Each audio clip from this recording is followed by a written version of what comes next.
Hi date is good evening. So actually வந்து பார்த்தீங்கன்னா ஒரு 2-3 கரெக்ஷன்ஸ் காலையில் கேட்டிருந்தீங்க. ஆக்சுவலி வந்து பார்த்தீங்கன்னா அந்த ஜோன் வரும்போதே ஹல்க் பை ஜோன் வந்தாலே பை எடுக்கணுமான்னு ஒரு டவுட் இருக்குது. அதுக்கு நேம் மாற்றி கொடுத்தா நல்லா இருக்கும்னு சொன்னீங்க. ரொம்ப வேலிடான பாயிண்ட்டு. ஓகே, அதாவது நம்மளுக்கு வந்து ஒரு ஜோன் வந்தாலே அங்கே ட்ரேட் எடுக்கணும்னு எந்த நெசசரியும் கிடையாது. ஸோ அதனால் அந்த ஹல்க் பை ஜோன் இந்த நேம் வந்து ஹல்க்கு வேலிட் ஜோனாக வந்து நம்ம மாற்றணும். ஓகேவா? ஸோ இந்த ஹல்க்கு வேலிட் ஜோன் வந்தவங்க வந்து பார்த்தீங்கன்னா அது பையா இருந்தாலும் சரி செல்லா இருந்தாலும் சரி ஃபர்ஸ்ட் வந்து ஒயிட் கலர்ல தான் வந்து இனி வரப்போற நாட்கள்ல ட்ரேட் ஆகும். அந்த ஜோன் வந்து ஆக்டிவ் ஆனதுக்கு அப்புறம் பையினா கிரீன் கலர்ல சேஞ்ச் ஆயிடும், செல்லுனா பர்பிள் கலர்ல வந்து சேஞ்ச் ஆயிடும். இந்த கரெக்ஷன் வந்து நம்ம இன்னைக்கு அழகா பண்ணி கொடுத்துருவோம். இது வந்து ரொம்ப உங்களுக்கு ஒரு கிளாரிட்டி கொடுக்கும்.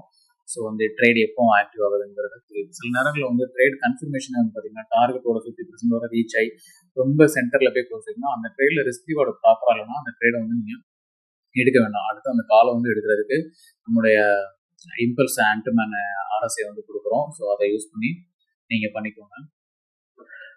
ஒரு ஜோன் வந்து நல்லா வேலிட் ஜோனாக இருக்கணும். அதில் நம்மளுக்கு ஆர்எஸ்ஐயில் கன்ஃபர்மேஷன் கிடைக்கணும், ப்ராப்பரான ரிஸ்க் ரிவார்டு இருக்கணும். ஸோ நீங்கள் ஆல்ரெடி ஃபாலோ பண்ணுற ஸ்ட்ராட்டஜியில் உங்களுக்கு கன்ஃபர்மேஷன் இருந்துச்சுன்னா அந்த ட்ரேட் உங்களுக்கு வந்து உங்களுக்கு ஒரு நல்ல ஹை ப்ராபபிலிட்டி உள்ள ட்ரேடாக இருக்கும்.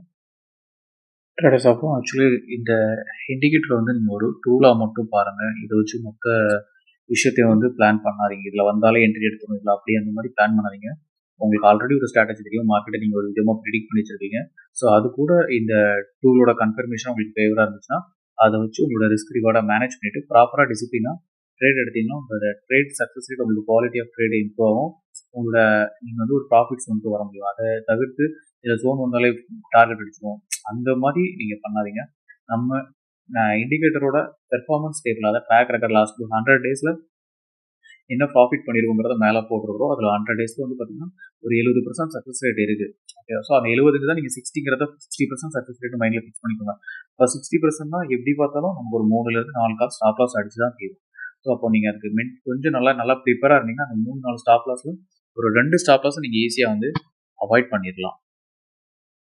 அப்போ உங்களுக்கு டெமோஷனுக்கு வந்து இப்போ மெயின் இது ஹல்க்குன்னா அந்த ஹல்க் ஒரு indicator, captain Americana captain America ஒரு இண்டிகேட்டர். ஆனால் நீங்கள் லைவ் அந்த சப்ஸ்கிரிப்ஷன் பண்ணி இண்டிகேட்டர் பர்ச்சேஸ் பண்ணும்போது உங்களுக்கு மெயின் இண்டிகேட்டர் ஹல்க்குன்னா, ஸோ ஹல்க்குக்கு வந்து ஒரு 3 கன்ஃபர்மேஷன் டூல் வந்து கொடுப்போம். ஃபார் எக்ஸாம்பிள் ஆன்ட்மேன் ஆர்எஸ்ஐ, அப்புறம் ஸ்பைடர்மேன் பேண்டு, அதாவது பொலிஞ்சர் பேண்டு வந்து ஸ்பைடர்மேன் பேண்டு, இந்த மாதிரி ஒரு 2-3 சப்போர்ட்டிங் டூல் கொடுப்போம். அது வந்து இன்னும் நமக்கு வந்து ஒரு ட்ராப்பான ட்ரேடு, ஃபேக் ட்ரேடை வந்து அவாய்ட் பண்ணுறதுக்கு ரொம்ப யூஸ்ஃபுல்லாக இருக்கும். ஆன்ட்மேன் ஆர்எஸ்ஐ ஆல்மோஸ்ட் வந்து கம்ப்ளீட் ஆயிடுச்சு. ஸோ அதோட ஒரு சில விஷுவல்ஸ்லாம் நான் பின்னாடி ஆட் பண்ணியிருக்கேன், நீங்கள் செக் பண்ணிக்கோங்க.